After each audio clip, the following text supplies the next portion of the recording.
Hi everyone, it's Min from Plant Nation. Welcome to the channel. I hope you're all having an amazing day. If you're new to the channel, this is where I talk about the care, propagation and anything to do about plants. So I'm a plant enthusiast. I live in Melbourne. I started collecting plants over a year now, and I've been collecting and my house is starting to look like a jungle, which I absolutely love. So today I'm going to be talking about Begonia Maculata. If you do like this video, I'll be grateful if you could please subscribe to the channel and hit the likes button. This will truly help your fellow plant lover out. So yes, Begonia Maculata. So these ones here are cane variety begonia. I'm not going to be talking about Begonia Rex, which is another variety of begonia. The reason for that is that I've had issues with Begonia Rex. The last one I had, well, it only survived for a month. So I'm not sure if I overwatered it or if I over fertilized it or it had too much sunlight or too little sunlight. But within a month it died. If you do happen to have a Begonia Rex and you would like to share your tips and advice on how you take care of your Begonia Rex, I'd be grateful if you could pop it down in the comments section. And that way in the future, if I happen to get another Begonia Rex, hopefully it survives more than a month. But back to the Begonia Maculata. So yes, this is a cane variety of begonia. Sometimes it's called the Polka Dot plant because it has beautiful silver polka dots all over the leaves. Sometimes it's called winged angels because the actual leaf look like wings. So this is a beautiful plant which I absolutely love. I have a few varieties, and this type here is especially beautiful because if I turn it around, do you see it has gorgeous, kind of like a reddy, burgundy pigmentation underneath the leaves. And these plants actually originated from Brazil, and it lives in the rainforest. And I think the pigmentation is to help the plant absorb the sunlight. So what happens is when the sunlight comes down, instead of the light reflecting away from the leaves immediately, the red pigmentation helps to reflect the light back onto the leaves, so that the plant has kind of like another chance to absorb the energy from the sun. But it's absolutely gorgeous, the coloring. So yes, so Begonia Maculata, the first important part is the watering. So I like to talk about watering. So with watering, I tend to use filtered water. I don't tend to use tap water because I found when I did use tap water, I ended up with these brown edges on the leaves. And I'm not sure, it might have been just the chemicals in the water. If I don't have filtered water and it's raining outside, I have buckets outside to collect rainwater. With the rainwater, I try and use it within 3 days because I don't want the rainwater sitting there. It's more likely to end up with fungus in the water, which then I don't want to pass on to the plants. The other part is if I don't have filtered water or rainwater, I would take tap water and leave it out for 24 hours. This just helps to try and get rid of some of the chemicals in it. It's not going to completely get rid of it, but it can get rid of some of it. And honestly, last resort, if I got no filtered water, no rainwater, no tap water that I've left out for 24 hours, then it's straight out tap water from the taps. Because in the end, I don't want the plants to actually dry up, because these plants actually love moisture. And I don't think, well, for me, from my experience, I don't think it's a good idea to completely let it dry out. I think it still needs some moisture in the soil to help prevent browning of the leaves. So I tend to leave the plant about 90% dry before I thoroughly rewater it again. And for me to check how it's dry or not is that I get my finger and I pop it in the soil as far down as I can. And then if I find that near the bottom, if it's wet, then I leave it alone. And of course, if it's dry, then that's when I water it. You can also use gauges that tell you when to water the plants, which are very helpful as well. I don't have one of those, but I'll certainly look into the future to investing in one of those gauges to tell when to water the plants if the soil is dry and what level of dryness the soil is in.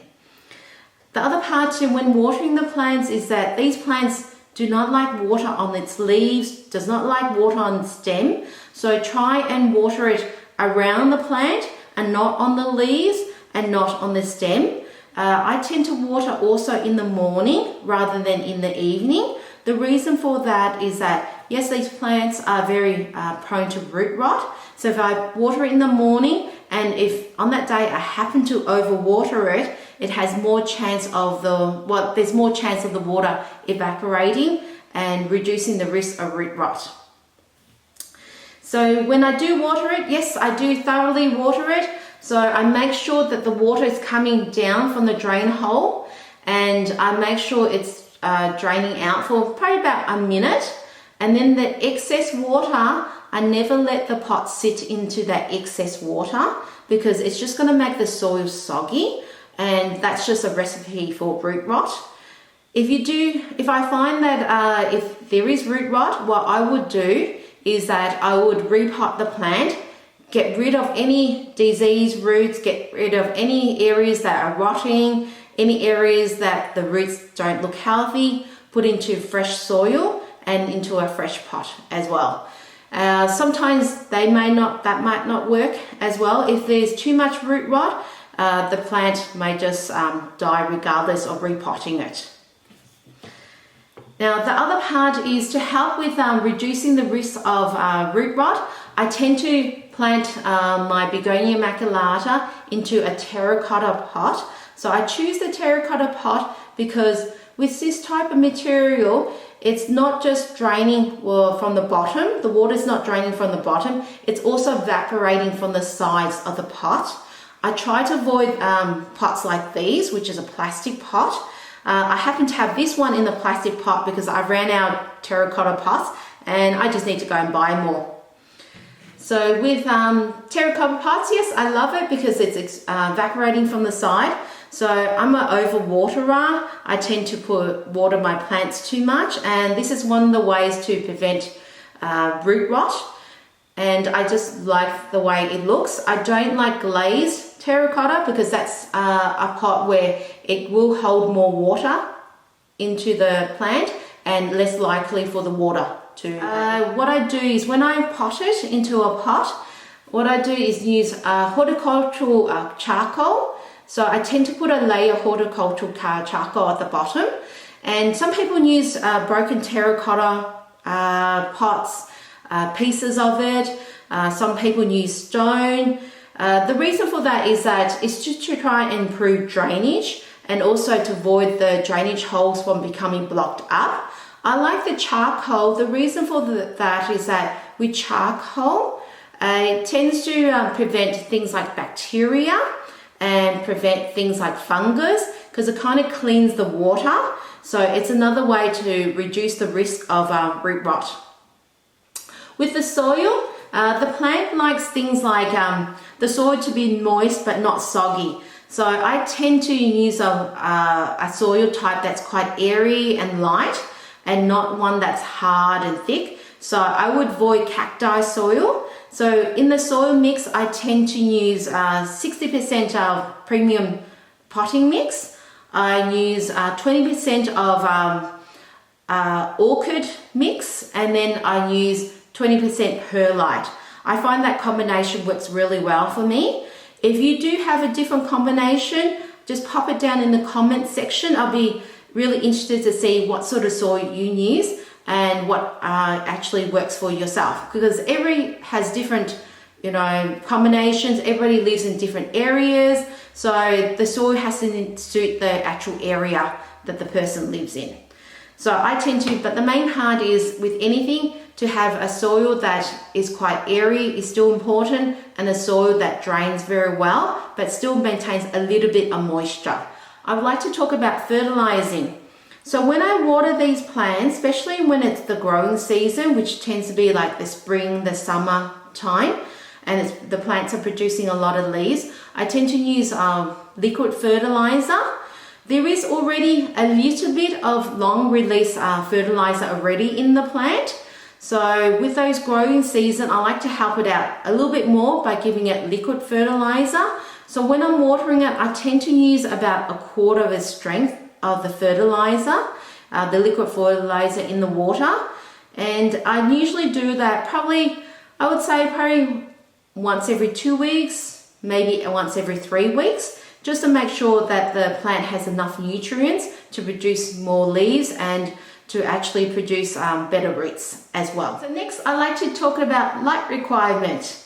So these plants, they do love medium to bright indirect sunlight.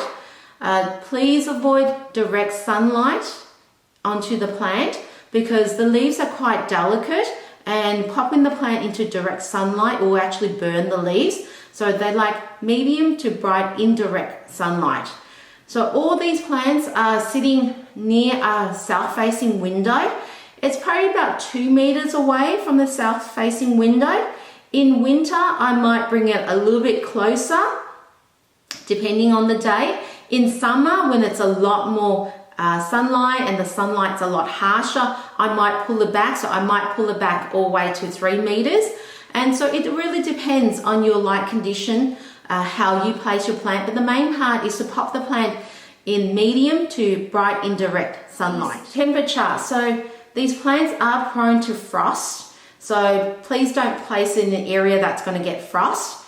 Also, I think these plants, they're kind of in a tropical rainforest. So it's kind of warmer weather. They like the warmer weather. If it's too cold, then bring the plants in. So these are all indoor plants that I have. I have a few other types that I leave outdoor, but they're kind of grouped up, which helps to keep it warm. It's also in a sheltered area, so it prevents frost from actually going onto the leaves.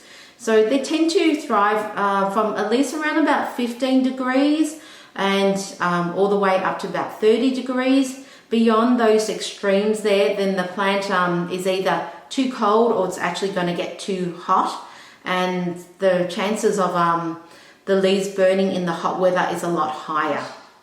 So these plants love medium to bright indirect sunlight, and it's important because if you want the plants to flower, then it's more likely to flower in those conditions compared to popping it into a low light condition. In a low light condition, unfortunately the plant's very prone to fungus, so it's more likely going to end up with fungus if it doesn't have enough light, because the plant's not going to be healthy. So the next part is humidity. I tend to group these plants near each other, but still give it a little bit of space so there's enough airflow. Some people pop it on like a tray with some rocks with a little bit of water to increase the humidity. I find that that doesn't help me. I also find that when I did that, it was more likely for the leaves to end up with a fungus disease. So I don't actually find that popping it on a tray with rocks and water helps. I think what helps me is that popping these type of plants near each other, so it can create a little bit of humidity in that small pocket of environment by themselves. Pests and fungus. Yes, these plants are very prone to fungus. I actually have one plant, a Begonia whitey, that I'm quarantining because it's got fungus, it's got mildew all over it. And when I do find that there's powdery white mildew, what I do is that I cut out all the infected leaves.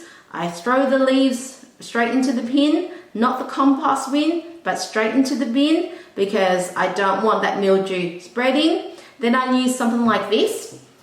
So I'm not promoting this product, so I'm not being subsidized by this product, but I do love this product. So this one here is by Yates, and it's a fungicide. I just find it works really well for myself. And what I do is that when I spray the plant, I tend to spray all over the top of the leaves. I turn it around and spray all the bottom and the stem. I find it's important to actually spray the whole plant, because if there's any spots that are missed, it's more likely that the mildew won't be killed and it can continue to grow. And if there's a major fungus outbreak, then it's very hard to actually save these plants. So it's important that if you do see fungus, to immediately treat it, cut off all of its infected leaves, and then spray it with a fungicide. These ones here, I have found that I haven't had issues with pests. Sometimes I've heard that people get like spider mites, but I actually haven't had any pests on these plants. So if I do find pests on them, then I think I would use neem oil, like solution of neem oil, and spray it on the plant, and then use like a soft cloth to gently wipe it off the excess neem oil. And I think that should help, because neem oil tends to help with other plants to kill things like spider mites, scales as well. And yeah, I think I would do that. But personally, I haven't had an issue with pests on these plants. These plants are toxic. I don't think it's the leaves that are actually toxic. I think it's more the roots that are toxic. So if you have pets, like, keep them away from the plant, especially if you have a dog that, you know, might dig around the roots and happen to eat the roots. So it can be quite toxic, the roots of the plant. So try and avoid that.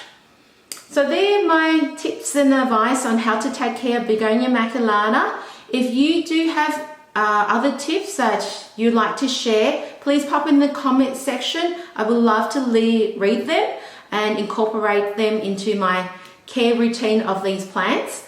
And these plants are absolutely gorgeous. I think if you take care of them very well, it actually is beautiful. It produces wonderful leaves, it produces beautiful flowers, and it's a really pleasure to actually, you know, see these plants thriving. If you like this video, please hit the likes button, subscribe to the channel. I would love to hear your comments. Just pop it in the comment section down below, and I'll catch you next time in the next video. See you, bye.